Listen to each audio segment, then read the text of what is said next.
Baik. Selanjutnya bagaimana dengan air mani wanita?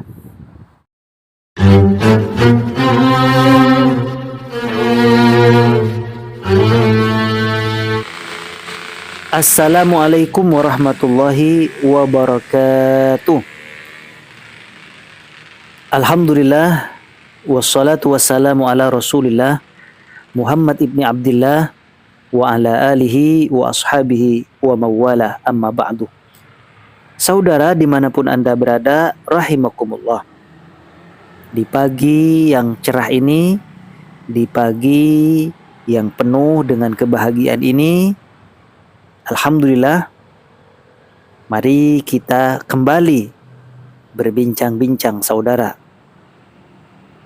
Sebagaimana pembicaraan kita sebelumnya tentang hadas saudara.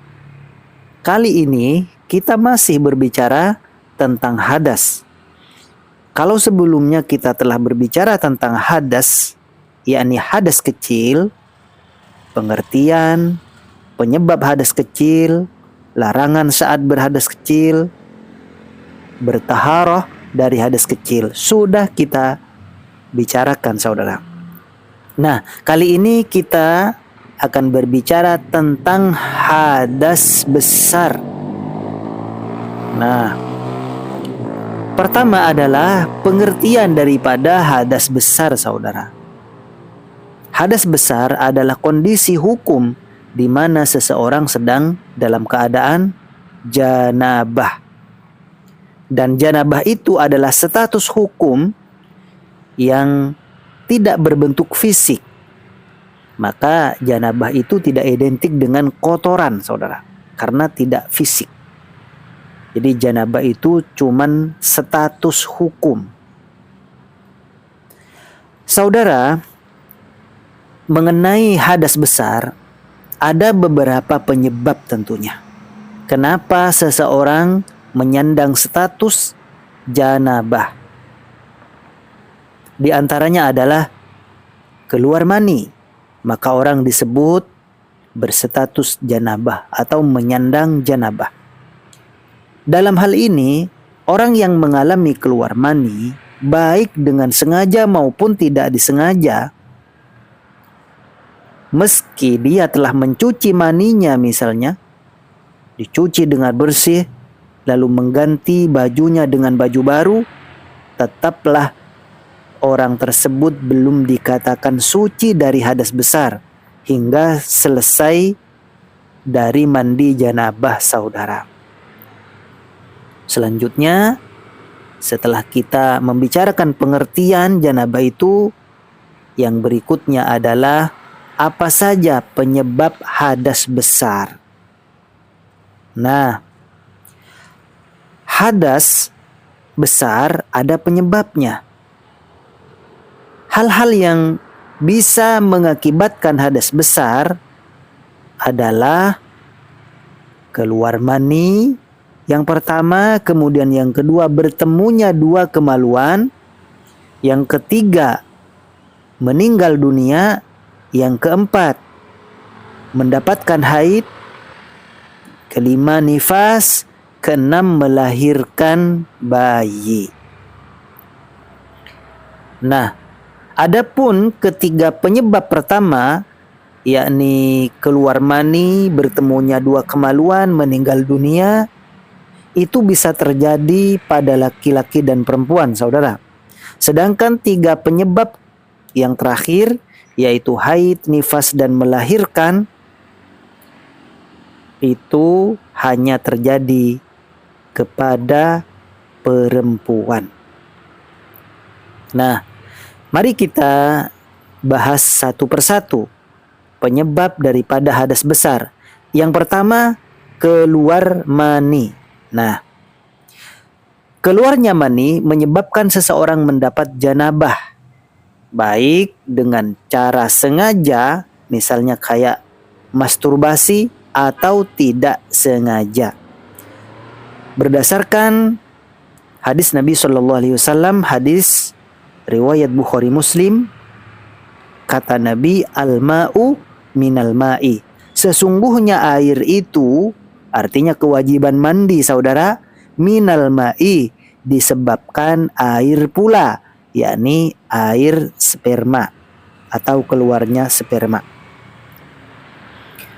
Namun ada sedikit perbedaan pandangan dalam hal ini di antara para fuqaha, di antara para mazhab Hanafiyah dan Malikiyah serta mazhab Hambaliyah atau mazhab Hanabilah mensyaratkan keluarnya mani itu karena syahwat saudara atau dorongan gejolak nafsu, baik keluarnya dengan sengaja maupun tidak disengaja. Yang penting ada dorongan syahwat seiring dengan keluarnya mani itu, maka barulah diwajibkan mandi janabah.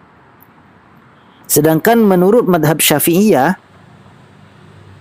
memutlakkan saudara, jadi nggak ada urusan dengan syahwat atau tidak syahwat. Ketika keluar mani baik karena syahwat maupun karena tidak syahwat ataupun karena sakit sekalipun, asalkan keluar mani menurut madhab Syafi'iyah tetap mewajibkan mandi janabah atau mandi besar. Saudara, berbicara mengenai mani, air mani atau sperma, ini untuk mani laki-laki saudara punya ciri khas yang membedakan dengan madi atau wadi, ya kan? Jadi ada mani, ada wadi, ada madi. Kalau madi itu biasanya ketika sudah bersyahwat maka ada cairan keluar saudara yang itu agak bening, itu madi. Sementara wadi biasanya keluar ketika beraktivitas terlalu berat, mengangkat beban-beban berat, atau dia sedang sakit, biasanya ada cairan keluar, itu disebut dengan madi saudara. Baik, kita kembali. Ada ciri khas untuk mani laki-laki, air sperma laki-laki. Yang pertama ada aroma. Jadi aromanya air mani itu memiliki aroma seperti aroma ajin atau adonan roti dan seperti telur bila telah mengering. Begitu saudara. Kemudian ciri yang kedua, mani laki-laki itu keluarnya memancar. Sebagaimana Allah berfirman, mimma'in dafik, dari air yang memancar. Kemudian ciri khas yang ketiga, mani laki-laki itu keluarnya enak saudara. Keluarnya enak. Setelah keluar maka syahwat jadi meredah. Begitu. Baik. Selanjutnya bagaimana dengan air mani wanita? Muncul pertanyaan, bagaimana dengan air mani wanita maksudnya? Apakah wanita juga punya air mani? Punya saudara. Sebagaimana dijelaskan dalam hadis riwayat Bukhari Muslim, an Ummi Salamah anna Umma Sulaim wa hiya imra'atu Abi Talhah qalat ya Rasulullah. Hadis ini dari Ummu Salamah.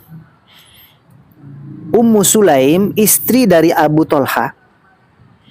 Ini qalat ya Rasulullah, bertanya kepada Rasul sallallahu alaihi wasallam, wahai Rasul, innallaha la yastahyi minal haq, sesungguhnya Allah tidak malu dari kebenaran. Artinya apa? Rasul mau nanya nih, tapi sebenarnya malu gitu kan. Tapi Allah nggak malu kan kalau kebenaran. Jadi walaupun berbicara masalah seks, selama itu masih kebenaran, boleh nanya dong ke Rasul dong gitu kan. Nggak ada malu. Allah nggak malu kalau itu kebenaran gitu. Apa pertanyaan Ummu Sulaim saudara? Fahal 'alal mar'ati al-ghaslu idza talamat? Nah, apakah seorang wanita juga mandi janabah wahai Rasul? Kalau lagi keluar mani, kalau lagi ihtilam istilahnya ya. Apa jawaban Rasul? Qala na'am. Iya, mandi. Idza ra'aitil ma, apabila kalian melihat maninya keluar. Itu apabila kamu keluar mani gitu. Nah, hadis ini menegaskan bahwa wanita pun mengalami keluar mani, saudara, bukan hanya laki-laki. Baik, penyebab hadas besar yang kedua adalah bertemunya dua kemaluan. Yang dimaksud dengan bertemunya dua kemaluan adalah kemaluan laki-laki dan kemaluan perempuan, saudara. Dan istilah ini disebut dengan bersetubuh atau jima yang dimaksud. Dan para ulama membuat batasan dengan lenyapnya atau masuknya kemaluan laki-laki ke dalam kemaluan perempuan atau disebut dengan farj. Termasuk juga kemaluan hewan. Itu menyebabkan hadas besar. Termasuk juga bila dimasukkan ke dalam dubur, artinya kemaluan belakang. Baik dubur wanita maupun dubur laki-laki, baik dewasa maupun anak kecil, baik dalam keadaan hidup maupun dalam keadaan mati. Ketika kemaluan laki-laki masuk ke dubur, masuk ke kemaluan hewan, manusia, pokoknya kemaluan, baik masih hidup maupun sudah mati, semuanya mewajibkan mandi. Nah, di luar pembicaraan tentang larangan perilaku-perilaku yang tadi, saudara. Dubur, hewan, dan sebagainya. Ada hukum lain. Hal yang sama juga berlaku untuk wanita nih, saudara. Di mana ketika kemaluan wanita itu atau farajnya wanita itu dimasuki oleh kemaluan laki-laki, baik dewasa maupun anak kecil, baik kemaluan manusia maupun kemaluan hewan yang masuk, baik dalam keadaan hidup atau dalam keadaan mati, termasuk juga bila yang dimasuki itu duburnya, bukan hanya kemaluan depan, kemaluan belakang pun sama, karena bertemunya dua kemaluan. Semuanya menyebabkan mandi besar atau mandi janabah. Di luar masalah larangan perilaku hal tersebut, saudara. Jadi semua yang tadi disebutkan termasuk hal-hal yang mewajibkan mandi meskipun tidak sampai keluar mani. Jadi walaupun tidak keluar mani, tapi kemaluan-kemaluan itu bertemu, tetap mewajibkan mandi besar atau mandi janabah, saudara. Berdasarkan hadis Nabi SAW, kata beliau, "Idzal taqal hitanani au massal khitanul hitana wajibal ghuslu." Hadis ini dari Sayyidah Aisyah bahwa Rasulullah SAW bersabda, bila dua kemaluan bertemu atau bila kemaluan menyentuh kemaluan lainnya, wajibal ghuslu, maka wajib mandi janabah atau mandi besar. Kata Sayyidah Aisyah, fa'altuhu ana wa Rasulullah faghtasalna. Aku melakukannya, kata Sayyidah Aisyah, bersama Rasul dan kami mandi.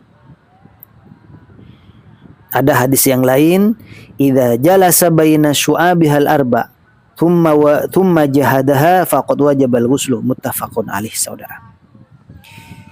Kemudian kita lanjutkan. Penyebab hadas besar yang ketiga yaitu meninggal dunia.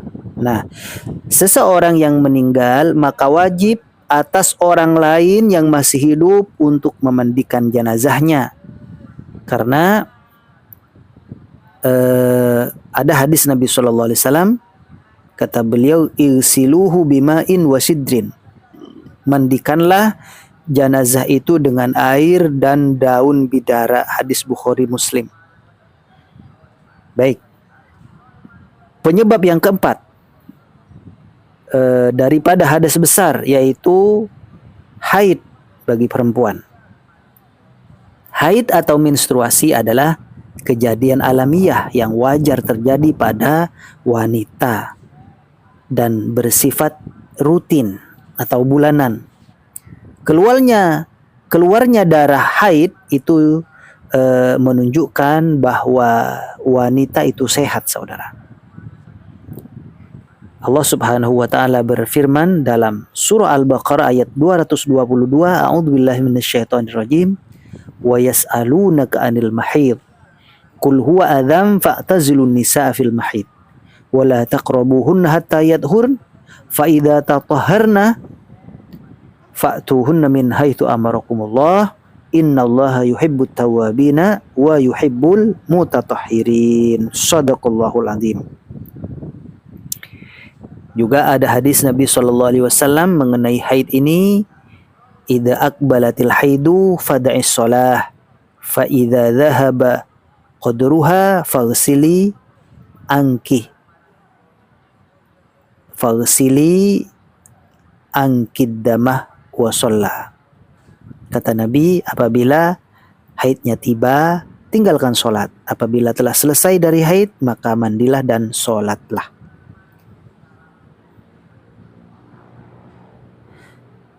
Kita lanjut. Penyebab yang kelima daripada hadas besar adalah nifas. Nah, nifas adalah darah yang keluar dari kemaluan wanita setelah melahirkan, saudara. Nifas itu mewajibkan mandi janabah, mandi besar, meski bayi yang dilahirkan dalam keadaan meninggal. Nah, begitu berhenti dari keluarnya darah sesudah persalinan atau melahirkan, maka wajib atas wanita itu untuk mandi janabah. Ada ketentuan-ketentuan nifas nanti di bab yang lain, saudara, tentang nifas. Nah, hukum nifas dalam banyak hal lebih sering mengikuti hukum haid, sehingga seorang yang nifas tidak boleh sholat, puasa, tawaf, masuk masjid, membaca Al-Quran, menyentuh Al-Quran, bersetubuh dan sebagainya. Kemudian penyebab yang keenam, penyebab yang keenam daripada hadas besar sehingga orang berstatus hadas besar, yaitu melahirkan bagi wanita. Seorang wanita yang melahirkan anak, meski anak itu dalam keadaan meninggal misalnya, maka tetap wajib atasnya untuk melakukan mandi janabah, mandi besar. Bahkan meski saat melahirkan itu tidak ada darah yang keluar, saudara, tetap mandi janabah. Artinya meski seorang wanita tidak mengalami nifas, namun tetap wajib atas wanita tersebut mandi janabah. Apa penyebabnya? Ya karena persalinan atau melahirkan. Sebagian ulama mengatakan, saudara, bahwa penyebab atas wajib mandinya wanita itu yang melahirkan karena anak yang dilahirkan. Pada hakikatnya, kenapa anak itu menyebabkan mandi? Karena anak itu sebenarnya adalah mani juga, gitu kan? Karena mani juga mani yang berbentuk atau yang sudah berwujud manusia. Dengan dasar itu maka bila yang lahir misalnya bukan bayi tapi janin misalnya, janin belum berbentuk bayi, maka tetap mandi, saudara, mandi janabah, mandi besar. Wallahu a'lam. Saya kira itu, saudara, yang bisa kita bicarakan pada kesempatan kali ini ya. Terima kasih atas segala perhatian dan mohon maaf atas segala kekurangan dan kehilafan serta kesalahan. Ihdinas siratal mustaqim, siratal anbiya wal mursalin. Assalamualaikum warahmatullahi wabarakatuh.